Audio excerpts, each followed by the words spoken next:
Assalamualaikum warahmatullahi wabarakatuh. Perkenalkan, nama saya Syamsir. Saya merupakan dosen tetap program studi agribisnis Fakultas Pertanian Universitas Iksan Gorontalo. Pada kesempatan ini, saya akan menyampaikan satu mata kuliah yang saya ampu, yakni dasar-dasar penyuluhan dan komunikasi, di mana kegiatan ini merupakan salah satu tridharma perguruan tinggi saya sebagai dosen di bidang pengajaran. Mata kuliah dasar-dasar penyuluhan pertanian dan komunikasi merupakan mata kuliah wajib pada mahasiswa semester 1. Mata kuliah ini merupakan mata kuliah dasar yang mencakup pada pengertian, prinsip, dan tujuan penyuluhan, strategi komunikasi, jenis-jenis penyuluhan, dan sasaran penyuluhan. Mata kuliah ini menekankan kemampuan mahasiswa untuk memahami pentingnya penyuluhan dan komunikasi pertanian serta peranan penyuluhan dan komunikasi dalam pengembangan pertanian. Adapun CPL Prodi yang dibebankan kepada mata kuliah ini ada 3 aspek, yaitu sikap, pengetahuan, dan keterampilan khusus. Pada aspek sikap, yang pertama menghargai keanekaragaman budaya, pandangan, agama, dan kepercayaan, serta pendapat atau temuan orisinil orang lain. Yang kedua, pada aspek sikap, bekerja sama dan memiliki kepekaan sosial serta kepedulian terhadap masyarakat dan lingkungan. 3. Menunjukkan sikap bertanggung jawab atas pekerjaan di bidang keahliannya secara mandiri. Kemudian pada aspek pengetahuan, menguasai prinsip-prinsip komunikasi dan pemberdayaan masyarakat, menguasai prinsip-prinsip pembangunan pertanian. Kemudian pada aspek keterampilan khusus, yaitu mampu bernegosiasi dan berkomunikasi secara efektif dengan pemangku kepentingan. Adapun capaian pembelajaran mata kuliah atau disingkat CPMK ada 3. Yang pertama, mampu menjelaskan ruang lingkup penyuluhan pertanian dan tujuannya. 2. Berargumentasi ataukah mahasiswa mampu berargumentasi mengenai pentingnya penyuluhan pertanian dan strategi penyampaiannya. Ketiga, atau CPMK yang ketiga, mampu melaksanakan kegiatan dasar-dasar penyuluhan pertanian. Dari CPMK tadi kemudian diturunkan menjadi 12 sub CPMK. Yang pertama, mampu menjelaskan sejarah penyuluhan pertanian. 2. Mampu menjelaskan pengertian penyuluhan pertanian. 3. Menganalisis peranan penyuluh pertanian dalam pembangunan pertanian. 4. Mampu menjelaskan prinsip-prinsip penyuluhan pertanian. 5. Menganalisis dan membedakan komponen sistem penyuluhan pertanian. 6. Mampu menjelaskan tujuan dan strategi kerjasama dalam sistem penyuluhan pertanian. 7. Mengetahui dan memahami peranan penyuluhan dan organisasi penyuluhan pertanian. 8. Mengetahui faktor-faktor komunikasi yang efektif dalam penyuluhan. 9. Mengetahui pengertian dan proses adopsi inovasi. 10. Mengetahui ragam metode dalam penyuluhan pertanian. 11. Mengetahui strategi penyuluhan pertanian. Dan 12. Mampu melaksanakan dasar-dasar penyuluhan pertanian. Ke-12 sub CPMK ini yang menjadi bahan kajian dalam materi pada mata kuliah dasar-dasar penyuluhan dan komunikasi. Adapun referensi yang saya gunakan dalam mata kuliah ini yaitu buku dasar-dasar komunikasi untuk penyuluhan. Kemudian yang kedua, buku dari Mardikanto, Penyuluhan Pembangunan Pertanian, dan buku dari Lucy, Penyuluhan dan Pemberdayaan Masyarakat, serta Kinerja Penyuluhan Pertanian. Dan sebagai pendukung, yaitu buku Pendidikan Orang Dewasa. Selain itu, Selain itu, referensi yang saya gunakan yaitu artikel pada jurnal ilmiah yang relevan dengan topik pembahasan mata kuliah. Dalam penyampaian mata kuliah ini, saya menggunakan metode DIA atau Delivery Interaksi Assessment, di mana delivery merupakan penyampaian materi saya kepada mahasiswa atau penyampaian pokok-pokok pembahasan dalam mata kuliah.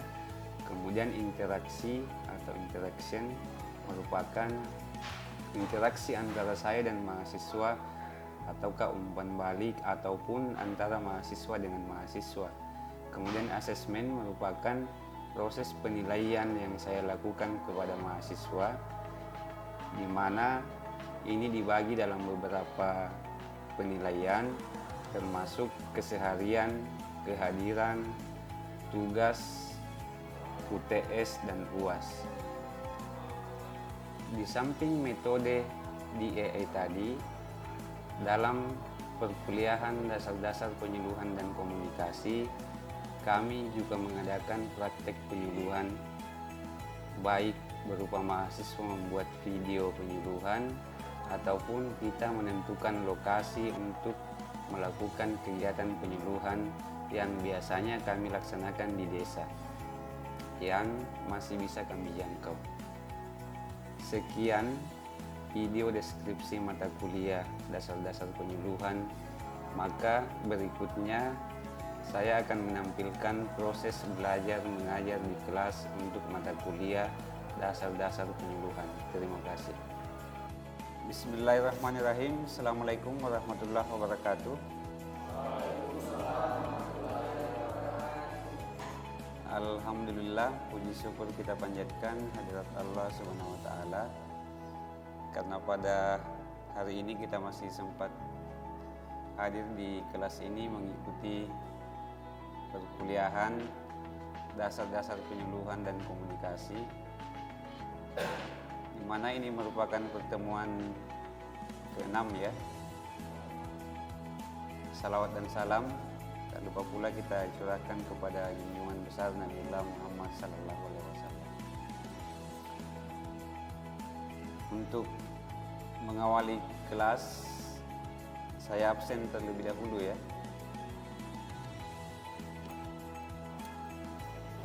Firman Syamane, Vigo, Rika, Mutiara Ibrahim, Indrawan Dalanggo, Dika, Fahri Akmal, Dewangga. Oke, hadir semua ya. Nah, di sini ada materi perkuliahan untuk di pertemuan ini. Ada tujuan penyuluhan pertanian ya. Nah, tapi sebelum kita membahas materi untuk hari ini, kita refresh dulu ke materi minggu sebelumnya atau minggu yang lalu ya. Nah, ada yang masih ingat apa yang dibahas minggu lalu? Peran penyuluh pertanian ya. Nah, ada berapa? Apa yang pertama? Penemu solusi. Nah, pendamping, perantara, penemu solusi kepada siapa? Kepada petani ya. Nah, kepada petani. Jadi peran penyuluh pertanian ada 4. Katalis. Katalis itu yang bisa memberi semangat kepada petani, itu peran penyuluh. Penemu solusi, memberikan solusi kepada petani terkait kendala-kendala ataukah metode-metode teknologi yang digunakan oleh petani. Nah, sebagai penyuluh harus ada peran di situ. Pendamping, ya, mendampingi petani dalam mengelola usaha taninya. Perantara antara petani dengan pembuat kebijakan ataukah pemerintah. Nah, penyuluh bisa menjadi perantara dari hal tersebut. Nah, kemudian di pertemuan ini ada tujuan penyuluh pertanian. Nah, kira-kira sebelum masuk ke materi, ada yang bisa menyampaikan beberapa apa tujuan dari penyuluhan pertanian?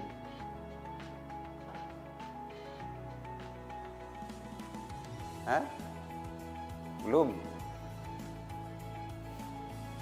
Nah, sebelum ke sana ya. Nah, di sini ada pertanyaan.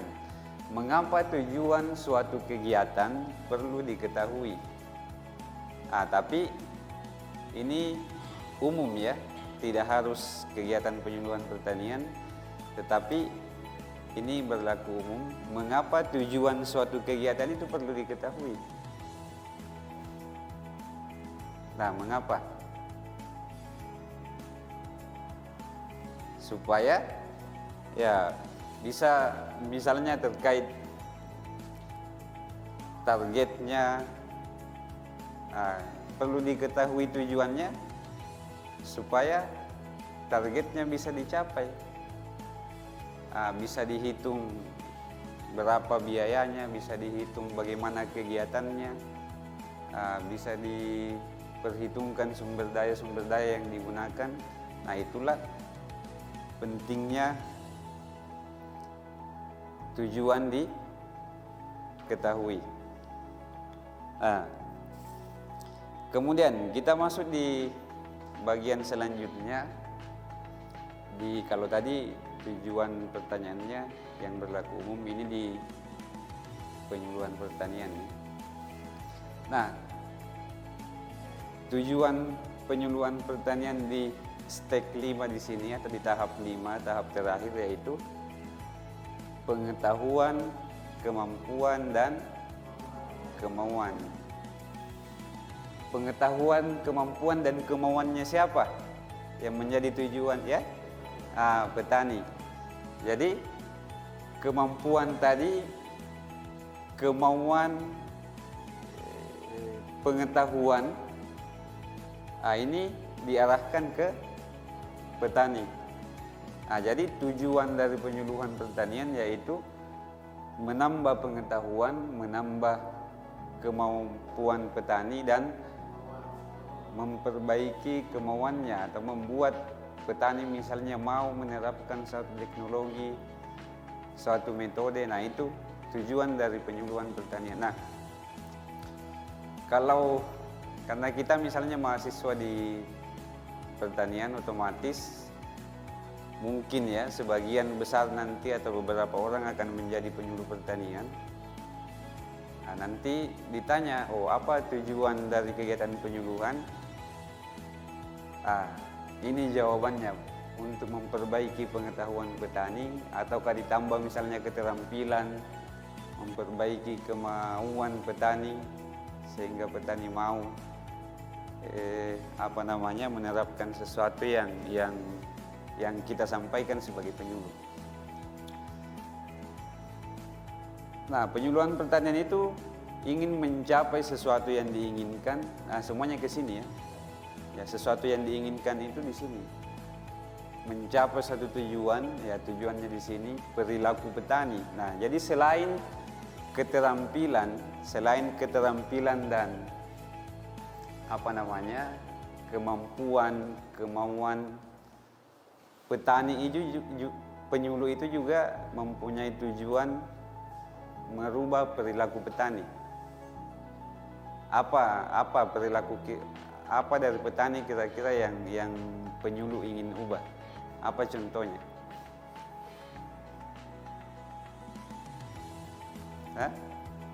Ya, dari perilaku petani.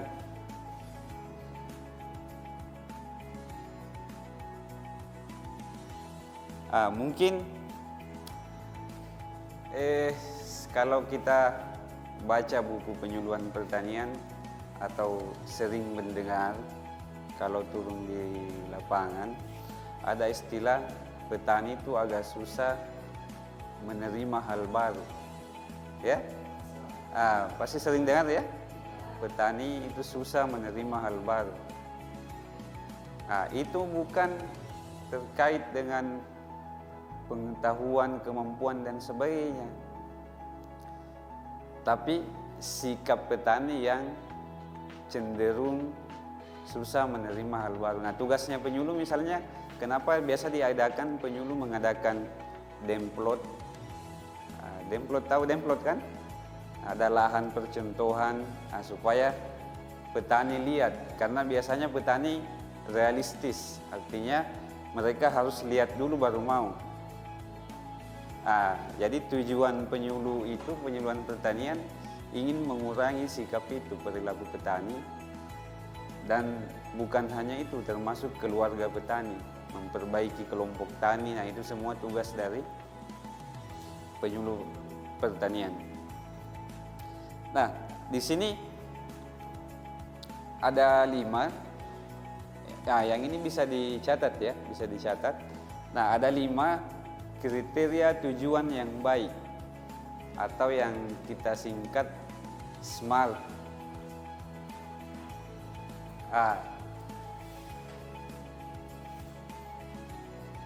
Mutiara, apa ini bacanya?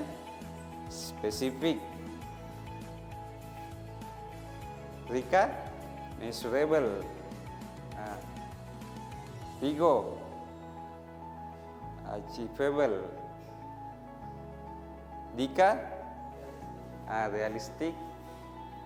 Indra, time bound, ataukah ada jangka waktu. Jadi ini kriteria tujuan yang baik, yaitu spesifik, dapat diukur, dapat dicapai, realistik, dan ada jangka waktu. Nah, kalau misalnya dari tujuan yang tadi di poin sebelumnya, ingin merubah perilaku, pengetahuan, dan kemampuan, kenapa di kriteria ini ada istilah spesifik, ataukah misalnya dapat dicapai? Contoh ya, saat nanti jadi penyuluh, kemudian penyuluh itu mendampingi biasanya satu desa atau ke satu kecamatan yang produksi padi misalnya atau jagungnya 5 ton per hektar misalnya. Kemudian Anda masuk di situ sebagai penyuluh, punya tujuan ingin membuat produksi yang 5 ton tadi per hektar menjadi 15. Itu realistis atau tidak? Terlalu tidak masuk akal ya, tidak realistis, dan memang bisa diukur tapi itu tidak realistis. Misalnya 5 ton ke 6 ton, nah itu masih realistis dan ada jangka waktu. Kenapa ada istilah rencana jangka pendek, rencana jangka panjang, jangka menengah dan sebagainya. Nah, itu ada waktunya. Sama dengan di penyuluhan pertanian atau di penyuluh, ada target per tahunnya apa yang ingin dicapai dan sebagainya. Jadi dapat diukur, dapat dicapai, realistik, dan ada jangka waktu ya. Nah, kemudian jenis pentingnya merumuskan tujuan. Nah, di sini ada 4. Di sini ada 4 untuk memprediksi waktu pencapaian, untuk memprediksi kebutuhan sumber daya, memberikan pedoman dan arah kegiatan, memudahkan monitoring dan evaluasi. Nah, berikutnya pentingnya merumuskan tujuan untuk memprediksi waktu pencapaian. Ini berkaitan dengan kriteria tujuan yang baik tadi ya. Memprediksi kebutuhan sumber daya, apa saja yang akan digunakan, memberikan pedoman dan arah kegiatan, dan memudahkan monitoring dan evaluasi. Nah, kalau tujuannya jelas, itu bisa ditahu apakah ini berhasil atau tidak. Tujuannya misalnya ingin selesai 5 tahun di Fakultas Pertanian atau 4 tahun. Nah, setelah 4 tahun itu bisa diketahuan kan apakah betul sesuai tujuannya atau tidak. Ada misalnya mahasiswa yang lebih 1 semester, ada yang pas 4, nah sama dengan penyuluhan tadi. Nah, dalam 1 tahun itu apa yang ingin ditingkatkan, berapa yang ingin ditingkatkan, apa saja sumber daya yang digunakan. Setelah 1 tahun kemudian dievaluasi apakah tercapai atau tidak. Nah, kemudian berikutnya jenis-jenis tujuan penyuluhan pertanian. Ada berapa di sini? Nah, ada 5. Kita mulai dari atas sini. Ini berdasarkan, jadi tujuan penyuluhan pertanian ada 5. Yang pertama itu berdasarkan dampak. Artinya dampak yang ditimbulkan dari adanya kegiatan penyuluhan tersebut. Nah, berdasarkan dampak itu ada 2. Dampak edukatif dan dampak sosiologis. Nah, ini yang sebenarnya beberapa poin kita bahas tadi ya. Nah, dampak ekonomis itu yang berkaitan misalnya pengetahuan dan keterampilan petani yang mendorong kesejahteraan. Nah, itu karena meningkatnya pengetahuan dan keterampilan, ekonomi petani bisa meningkat. Nah, itu dampak ekonomisnya. Nah, kemudian dampak sosiologisnya perilaku, kesadaran lingkungan, kemauan petani misalnya menerapkan sesuatu yang baru. Nah, itu dampak sosiologis. Nah, kemudian yang kedua berdasarkan tingkatan tujuan 2 tahun, kemudian jangka panjangnya setelah 5 tahun apa yang menjadi tujuan atau keinginan penyuluh itu, petani itu seperti apa. Nah, kalau yang jangka pendek biasanya berhubungan dengan operasional tadi ataukah tujuan kerja, meningkatkan produksi dan sebagainya. Kemudian berdasarkan perilaku sasaran yang keempat ya, komponen perilaku. Nah, perilaku apa yang ingin diubah? Nah, tingkat pengetahuan kah, tingkat keterampilan kah, ataukah sikap dari petani. Nah, jadi ini 5 bukan terpisah ya. Nah, makanya kita lihat di sini juga muncul istilah pengetahuan, keterampilan dan sebagainya. Nah, di sini juga muncul. Nah, tapi ini tujuannya kita bagi menjadi 5 supaya kita lihat lebih spesifik. Oh, kalau ini tujuannya, oh berarti ini berdasarkan edukatif, berdasarkan dampak, oh ini berdasarkan sasaran perilaku, berdasarkan tujuan dan sebagainya. Nah, kemudian yang terakhir berdasarkan aspek perilaku. Bertani lebih baik, bisnis ataukah kesejahteraan yang meningkat, hidup menjadi lebih baik, better living ya, better community, komunitas petani ataukah sosial masyarakat menjadi lebih baik, dan lingkungan menjadi lebih baik. Sampai di sini ada yang mau bertanya terkait ini? Oh ya, Dika.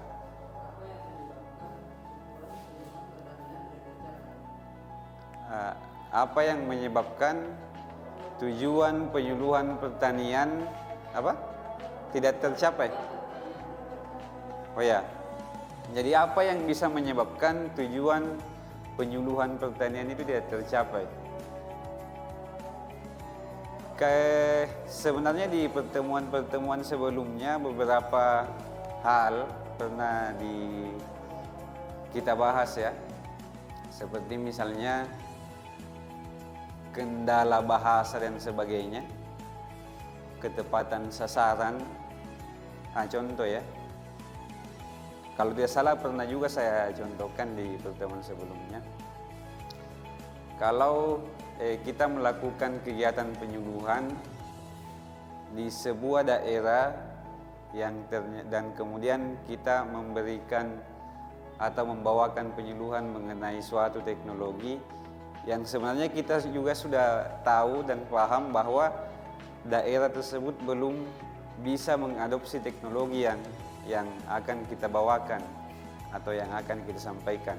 Berarti itu termasuk tadi tidak tepat sasaran ya, sasarannya tidak tepat. Sebenarnya mungkin teknologinya bagus tapi butuh di tempat lain atau butuh di tempat yang berbeda. Ataukah misalnya kendala bahasa yang digunakan, apakah di petaninya misalnya kita harus menggunakan bahasa daerah, kemudian sebagai penyuluh datang menggunakan bahasa yang sangat formal, apalagi menggunakan bahasa ilmiah yang sulit dimengerti oleh beberapa orang.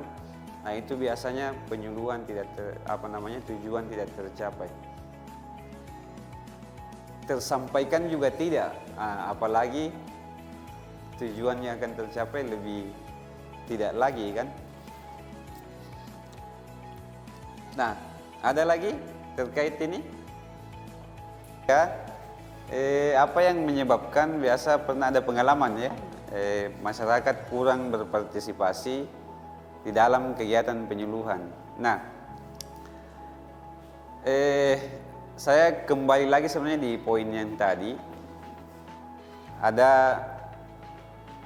Saya pisahkan menjadi dua penyebabnya sebenarnya. Ya mungkin ya dengan tadi masyarakat itu tidak terbiasa mendengarkan kegiatan yang formal di dalam ruangan dan sebagainya.